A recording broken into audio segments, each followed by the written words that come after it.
Bahujan Samaj party के संस्थापक माननीय कांशीराम साहब, इनको मैं नमन करता हूँ। और बहुजन समाज पार्टी की राष्ट्रीय अध्यक्ष बहन मायावती जी, आज बम्बई महानगर पालिका का चुनाव चल रहा है। सबसे पहले हमारे देश में क्या हालात चल रहा है, वो चाहे शिक्षा को लेकर हो, युवाओं के रोजगार को लेकर हो, या हमारे देश में स्वास्थ्य की किस तरह की परिस्थिति है, इन मुद्दों के ऊपर मैं बात रखूंगा। और बाद में महाराष्ट्र की राजनीति और बम्बई महानगर पालिका में क्या चल रहा है उसके ऊपर मैं मेरी बात रखूंगा। अगर हम हमारे देश की शिक्षा की बात करते हैं तो हमारे देश में हम देखते हैं कि बहुत सारी विषमता है। कोई बच्चा बीएमसी स्कूल में जा रहा है, कोई बच्चा जिला परिषद में जा रहा है, कोई बच्चा कॉन्वेंट में जा रहा है, कोई बच्चा इंटरनेशनल स्कूल में जा रहा है। तो सभी इस देश के नागरिक होने के बावजूद भी हर बच्चा अलग अलग स्कूल में क्यों जा रहा है। फॉरेन कंट्रीज की बात करेंगे, अगर अमेरिका हो, जापान हो, जहां पे राजेशाही चलती है, राजा का राज है भूटान में, वहां पे झोपड़पट्टी का भी बच्चा रहेगा और राजा का भी बच्चा रहेगा ना, या पंतप्रधान का भी बच्चा रहेगा, दोनों सेम स्कूल में पढ़ते हैं। तो हमारे देश में भी जो हमारा संविधान कहता है, समानता की बात करता है, तो हमारे देश में भी समान शिक्षा होनी चाहिए।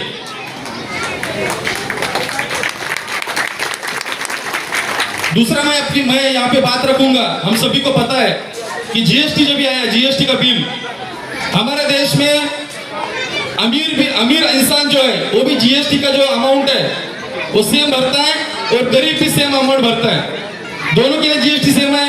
ऐसे कि भाई ये गरीब है तो इसके लिए कम पैसा भरना पड़ेगा और अमीर है तो इसके लिए कम पैसा भरना पड़ेगा। जीएसटी अगर सबके लिए सेम है तो मेरी मांग ये है कि हमारे देश में अगर वन नेशन वन जीएसटी है तो one nation one education board लाना चाहिए। हमारे देश में अगर पंतप्रधान का बच्चा हो या मुख्यमंत्री का बच्चा जो पढ़ता है वो झोपड़पट्टी का, मानपुर का झोपड़पट्टी का बच्चा हो, शिवनेरी का हो, एकता नगर का हो, एक नंबर रोड का बच्चा भी सेम पढ़ाई करना चाहिए, क्योंकि संविधान समानता की बात करता है। एक बात मैं आपके सामने रखना चाहता हूं कि हमारे देश में बहुत सारे बच्चे जो पढ़ लिख नहीं पा रहे, उनकी संख्या कितना मालूम है कि जो बच्चे पढ़ लिख नहीं पा रहे, 2.5 करोड़ बच्चे जो पढ़ाई से वंचित है, पढ़ाई से दूर है। जापान में एक प्रोजेक्ट ला रहा था, जापान का गवर्नमेंट रेलवे का, एक ही ट्रेन जाती थी, उनको पता चला कि एक ही लड़की पढ़ रही है, जापान ने एक लड़की के लिए पूरा ट्रेन साल भर चालू रखा। तो हमारे देश की सरकार ये क्यों नहीं कहती? तो भाई देश के जो भी पीएम है, जो सत्ता में बैठने वाले लोग हैं, अगर संविधान जो है समानता की बात करता है, जापान की सरकार अगर एक बच्ची के लिए ट्रेन चालू रख सकते हैं तो हमारे देश में समान शिक्षा क्यों नहीं है? शिक्षा की बात करते समय दुनिया की अगर 200 यूनिवर्सिटी लेते हैं, 200 विद्यापीठ, तो 200 यूनिवर्सिटी में हमारे देश की एक भी यूनिवर्सिटी नहीं है। हमारे लिए बहुत शर्म की बात है कि 200 यूनिवर्सिटी में एक भी यूनिवर्सिटी हमारे देश की नहीं है। पूरे दुनिया में 189 कंट्रीज है, 189 कंट्रीज में हमारे देश की शिक्षा हो, हमारे देश का स्वास्थ्य हो, हमारे देश का रोजगार हो, हमारे देश का रंग 189 कंट्रीज में 134 है। मतलब हमारे देश जो पड़ोस का श्रीलंका, नेपाल, बांग्लादेश भी हमारे देश से आगे। और हमारे मोदी साहब बोल रहे कि हम विश्व गुरु बनना चाहते हैं। विश्व गुरु बन रहे, दुनिया को गाइड करो, पहले अपने देश की तो हालत सीधा करो। रोजगार की जब हम बात करते हैं, कुछ पुराने लोग यहाँ पे बैठे, डॉक्टर बाबा साहब अम्बेडकर जब भी कामगार मंत्री थे तो उन्होंने एम्प्लॉयमेंट एक्सचेंज चालू किया था। अगर कोई भी बच्चा अगर ग्रेजुएशन करता है कॉमर्स में तो वो एम्प्लॉयमेंट एक्सचेंज में जाके नोंद करता था कि भाई मैंने ग्रेजुएशन किया है। कुछ लोग यहाँ पे रह गए पुराने समय की, जिन्होंने 4वीं 5वीं पढ़ा, सरकार घर से उठा के लेके जाती थी और रोजगार देती, जॉब देती थी। लेकिन कांग्रेस और बीजेपी दोनों गवर्नमेंट ने एम्प्लॉयमेंट एक्सचेंज बंद किया है। आज भी हमारे देश के काफी सारे बच्चे हैं पढ़े लिखे लेकिन उनको रोजगार नहीं मिलता। जिस स्टूडेंट ने अगर बीएससी साइंस भी किया हो, बीएससी आईटी किया हो, जॉब कॉल सेंटर में कर रहे हैं। तो जिस तरह हमारे देश के बच्चों की शिक्षा है, उस तरह का रोजगार हमारे देश में उपलब्ध नहीं है। यूरोप में फिनलैंड कंट्रीज है, उस कंट्री में इस तरह की सुविधा है। अगर जो बच्चा पढ़ा लिखा है लेकिन उसको रोजगार नहीं है तो वहां की सरकार उस बच्चे का घर चलने के लिए मन का जो मतलब मंथली महीने का 40,000 रुपए देता है, क्योंकि उसका घर चलना चाहिए। हमारे देश में ऐसा है क्या?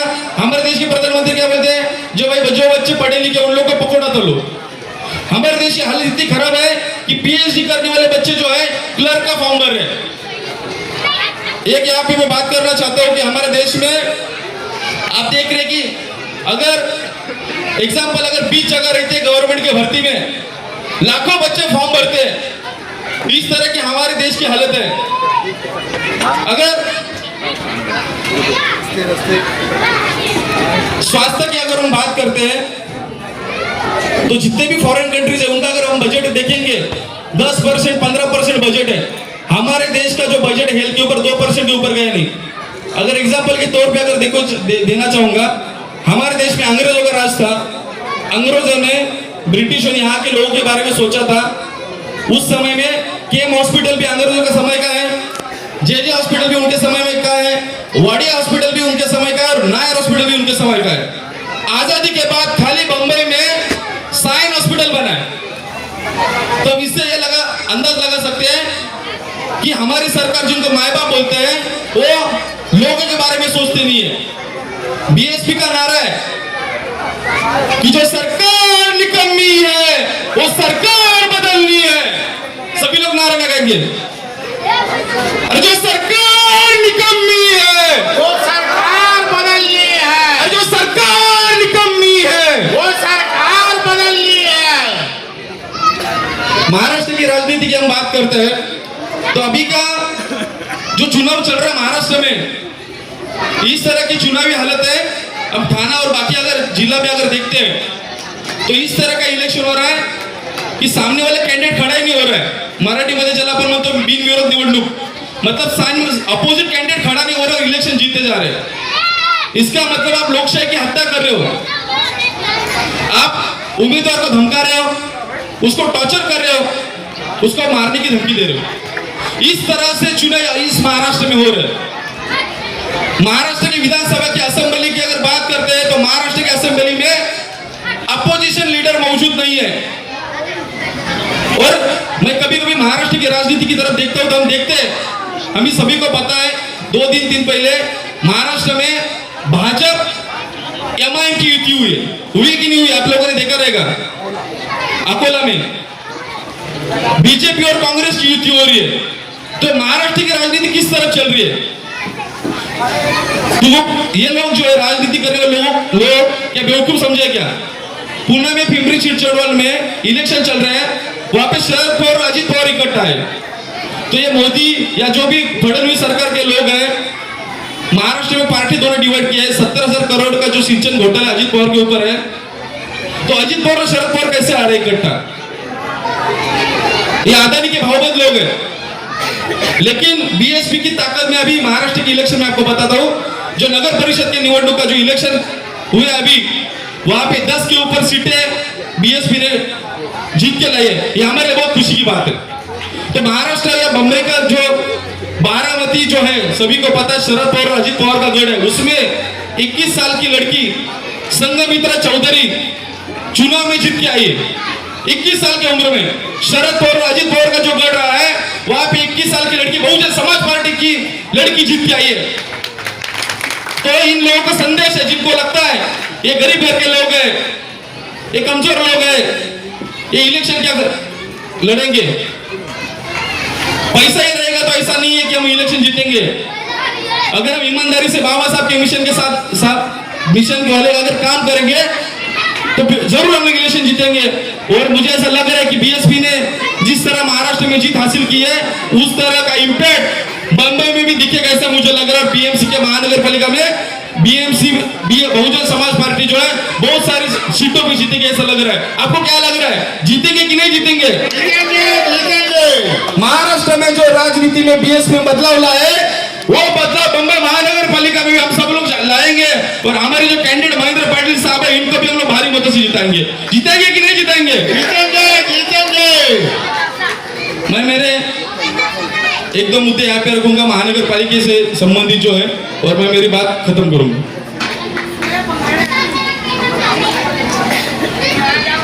2017 में जो इलेक्शन हुए, इलेक्शन में यहाँ की जो माजी नगर सेविका थी समीक्षा सक्रे मैडम, इनका कहना ऐसा था कि मेरे समय में पानी आया। तो मैं उनको बताना चाहता हूँ कि बहुत सालों पहले यहाँ पे पानी आया था। यहाँ का जो बम्बई में आज तक मैंने देखा नहीं कि रेलवे के नीचे से हमारे पाटिल साहब ने एनओसी लाया था, उसके पेपर भी मेरे पास है, मैं आपको दिखाता हूँ। तो इस तरह तो मुझे उनको ये कहना चाहता हूँ, ये देखो मेरे पास पेपर है, पाटिल साहब ने पानी लाया था उस समय। हाँ